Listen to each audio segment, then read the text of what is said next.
Hey everybody, this is Ken Tucker with Changescape Web. Welcome to this episode of the Real Producers Partners podcast. Today I'm joined by Katherine Fondren, who is the content coordinator and editor for all Real Producer publications. So welcome, Katherine. Thank you. Good to be here. Yeah. So tell me a little bit about yourself and your background, and how did you get into the position that you're in now? So I guess it's been about 10 years ago. I was doing some writing for a local publication for my neighborhood area. It was kind of a social newsletter for my neighborhood. Okay. And then I actually then started my own publication and did that for a few years, a similar one. And then I met someone with Real Producers, and then I got introduced to the St. Louis people and the New Orleans people. And so I've been doing support work for the publications for about 10 years. My background is in advertising. And so, it's weird. It's like for the first time, I'm finally using my degree.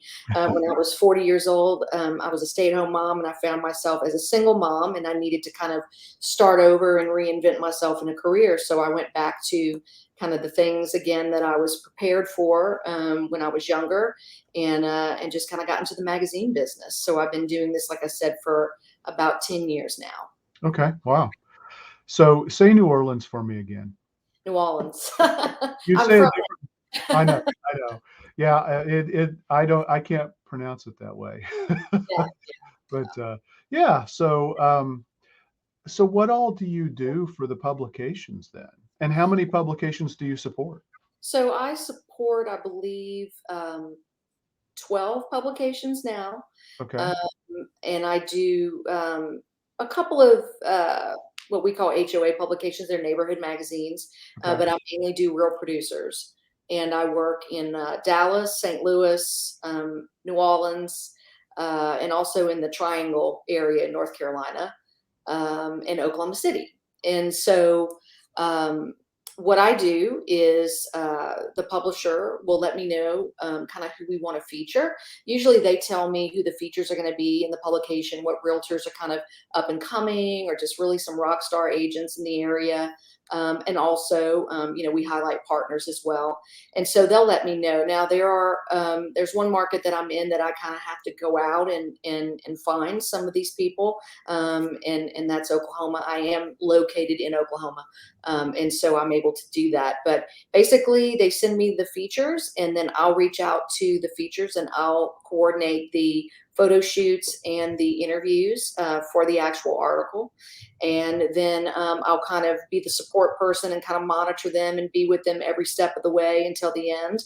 And then at the end, I'll kind of put it all together with the photos and with the articles. And then I also edit the publications as well on the front end and back end, just to make sure that, again, everything's correct.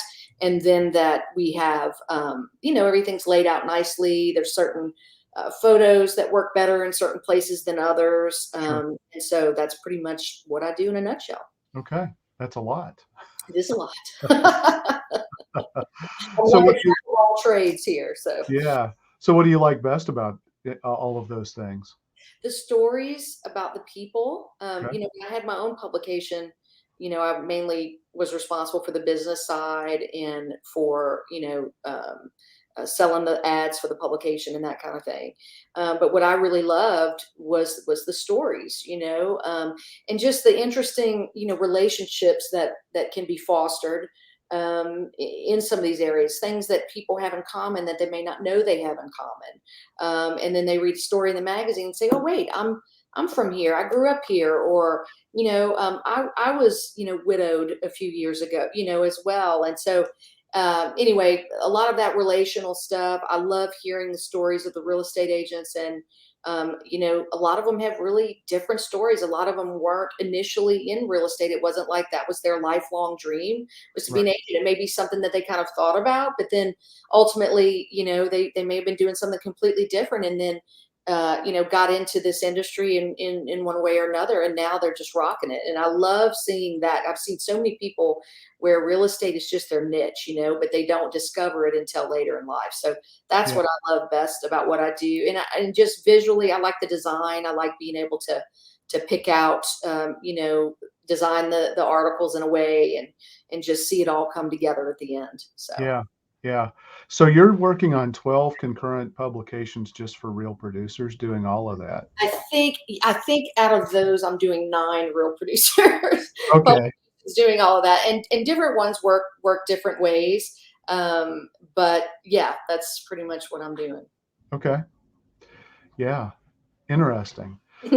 So, what what advice do you have to give somebody in terms of helping them with their story? I mean, I'm a StoryBrand certified guide, Okay. and one of the things that I love about StoryBrand, and I don't know if you're familiar with StoryBrand or not, but a lot of people, when they talk about story, they wind up talking about themselves and their story.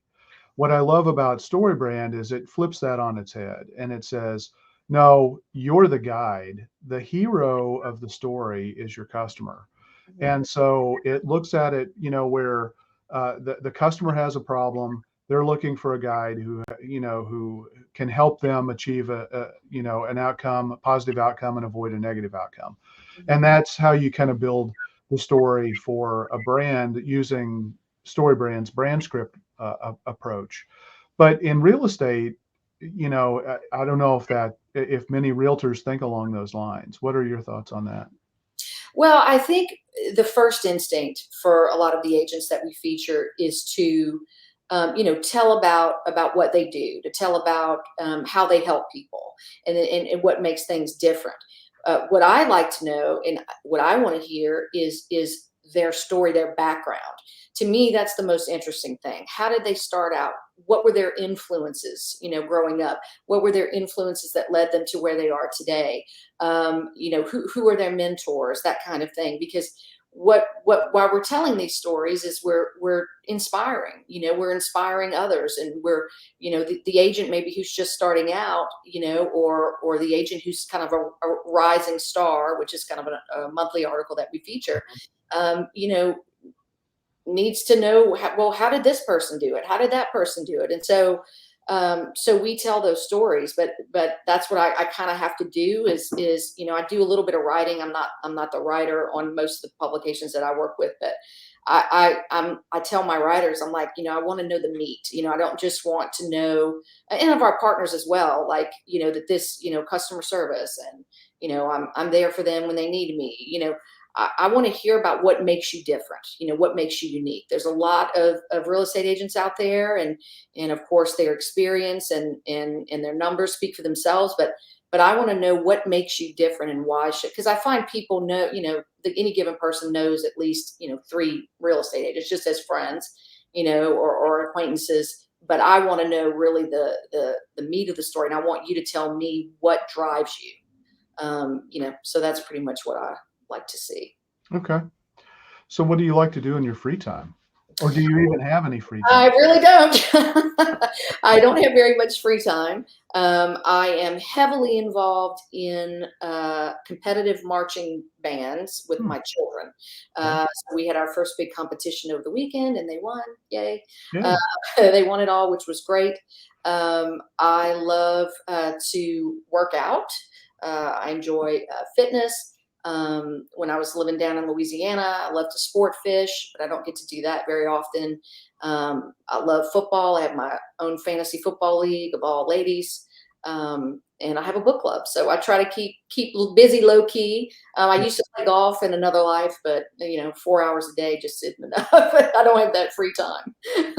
Golf takes a lot of time. It's nice to get outside, but and they've been talking about trying to shorten some courses, creating executive courses where there are 12 holes and things like that. And I think that might be a good idea.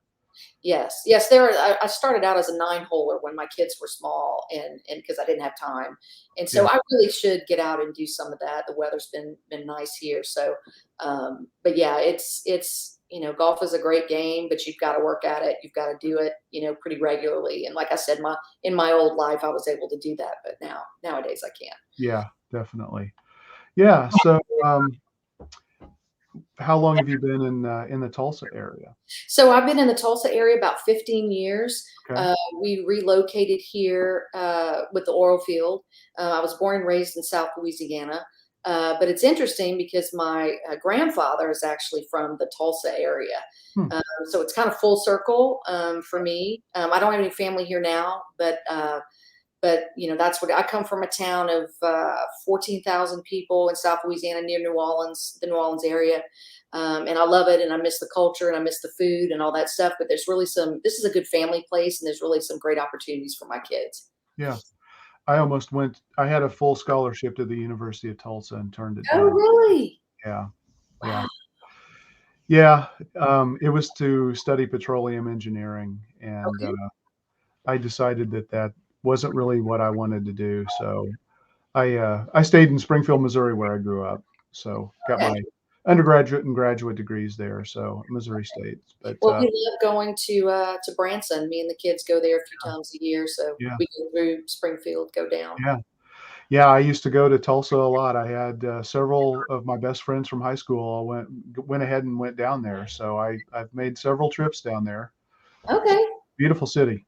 Yes, it is. It's beautiful. It's clean. It's progressive. They've got this new gathering place. The next time you ever come down here, it's Hmm. amazing. It's like a central park almost. It's a Really? city funded, private donations, a foundation funded it, and it's public. It's amazing. It's like an amusement park, but it's free. Wow. Yeah. Nice. So what marketing strategies do you think work best for many of the folks that you work with? Do you have any success stories, or is there any advice that you could give our listeners to help them either tell a more compelling story or take advantage of any other marketing ideas that you've come across? Well, I think thinking outside the box is important. I deal with a lot of these real estate agents, and I've used different real estate agents, and I think the difference between some of them is, you're putting my house on the MLS, you're putting in the paper or whatever, print media you can, but what else? Like, what else are you doing? And I see some of these agents using social media. I think obviously social media is huge, and if someone's not using it, they need to. And there's lots of things that we do in Real Producers with that, and with some of the other neighborhood magazines I do. So I would say that would be something just outside the box. Just little things, little touches. If you can, get in front of as many people as you can for networking events, social events, networking groups. I think those are really good things. I think again, in the age of technology, it's important to be on that, but also I think there's a need and maybe a longing too for some face-to-face interaction and to really communicate and kind of be human. So I think, I think niche marketing, I think marketing that's different, is the key, whether it be some of these publications, or more specialized, things, social media, TikTok, Instagram, things like that. Yeah. Yeah, I mean, social media has changed a lot over the last 18 months. I mean, it's stunning. I saw a study from Social Insiders that talked about this time last year compared to, or this time compared to this time last year. Statistics: Instagram's organic reach has dropped 32%. Facebook is down to less than 5% of organic reach. So unless you have a real strategy Mhm. behind what you're doing, social media is not really working the way it was. Now, and then, when you look at studies, TikTok has now surpassed the number one site that people go to, period. They've eclipsed Google. If you're younger than 35, you may be you're probably more likely to use TikTok and Instagram than you are doing a Google search these Right. days. So these trends they're stunning to me, and then you can't rule out YouTube either, because the power of video is ridiculous, and YouTube is still one of the most popular, if not the most popular platform out there. Right. Yeah, so it's not just slap a post on Facebook and think you're good. That's I right, mean, and there are people that I've dealt with who just do that. right. They only handle the social media stuff, and I mean that's a huge sector of that people are getting into more and more. You just look at your kids. I look at my kids; they're 13 and 15. And you're right. Well, I saw on a TikTok that this is what you should do. I looked at the 10 most popular this on TikTok. So that is what they do. So I look to them, and hopefully they can teach me, and I think it's always important to be open and willing to learn. I feel like the older you get, which I'm almost 50 now, the older you get, it's like some people are averse to learning new things and learning to do technology, but you really can't nowadays. You can't get away with not, getting into it and jumping on that train. Yeah, yeah. So speaking of education, that's kind of a good segue. A question I wanted to ask you is, what are you currently reading, or is there a book that has had a huge impact on you personally or professionally? Oh gosh. I'm trying to think. I read a lot of fiction, so not a whole lot of the nonfiction books. Probably the most interesting read I had last year. I had never read the Bible all the way, Okay. and so there's this Bible in a Year podcast that's pretty popular. I got into podcasts during the pandemic. I had never listened to a podcast before. I got into that in some of the YouTube channels during COVID, during the lockdown, and so just reading it through and through. Of course, I'm a Catholic. I grew up going to church, but we don't know our Bible. I will say as much sometimes as some of the other Christian faiths. So I read that and I thought it was so interesting. They were just things, that I had never, I knew about, but never really knew about or understood. And so I was able to understand that. And then again, it's using those principles in your day-to-day life. And the book is 2,000 years old, but yet it still pertains today. So, Yeah, yeah, absolutely. What's the most interesting project you've worked on in the last 6 months? oh gosh. I've launched a new magazine. That's always interesting to do. I've launched a few before, but that was pretty interesting. I'm developing a website to use in my business. And then another project that I'm working on that I'm trying to get serious on, but as you know, I don't have a whole lot of time, is writing something for myself. So I've been working, taking notes. I've got notebooks of stories, chapters, characters, and all that stuff. So I attended a writers conference a few months ago, and that was my first one. So hopefully I might just publish something one day. Fiction or Yeah, fiction, totally fiction. I'm all all right. about the escape. Yeah, yeah. Yeah, I've always preferred to read fiction. Right now I'm a little frustrated because, I love what I do, and I just absorb this stuff. I mean, and so most of my reading these days is all about trying to stay up to date with, hey, Yelp's doing this or Google's doing that or TikTok is now, blah blah blah, and so because I want to stay up to date as much as I can, and that's just I mean I love learning. So but I've always loved fiction. I've never written fiction. I have written a couple of books, Okay. which is nice. And anybody who's thinking about writing a book, I mean, I think it's an incredibly rewarding experience. I did the self publication process through Amazon. Okay. And honestly, one of the easiest ways to get started, if you're thinking about writing, a nonfiction book, where it's information based, is to just, get an interview partner, write down a bunch of questions, and just have them ask you those questions, and use that as the raw transcript, and record it, transcribe it, and you do that for several hours, and you've got a wealth of material that you can take and sift through. And obviously it has to be seriously edited, But I find that a lot of people, it's easier for them to talk than it is to, sit down in front of a keyboard or pen and pencil or pen and paper and start writing something. And so that's how I was able to do my books. Okay, great. I'm always looking for advice. Like I said, the writers conference I attended a few months ago in Oklahoma City was amazing, and I just kind of was there, really quiet, just kind of Yeah, listening and learning, and yeah, I would sit next to someone, and he would say, everybody's like, "Oh, have you published a book? Have you published your book yet?" And this guy's like, "Yeah, I published 12 of them already," and I'm like, wow, really? But yeah, the publishing thing has just sort of opened it up for so many people. And even if no one buys it, I just want to be able to do that and just say, like, this right, is mine, this is my story, it's out there, yeah, it's yeah, done. So yeah. Yeah, it's, I mean, for a lot of businesses, it's actually now kind of the new business card, yeah, yeah, you know. So, but yeah, fiction, that's interesting. So yeah, that would definitely be fun. yeah, for sure. Cool. So do you have any kind of an internal goal that you're trying to accomplish with that? Well, I had the high hopes after the conference that I was going to get on a writing a schedule, and I was going to get my calendar out and block off so many minutes a day. But to be quite honest, Ken, it feels like work.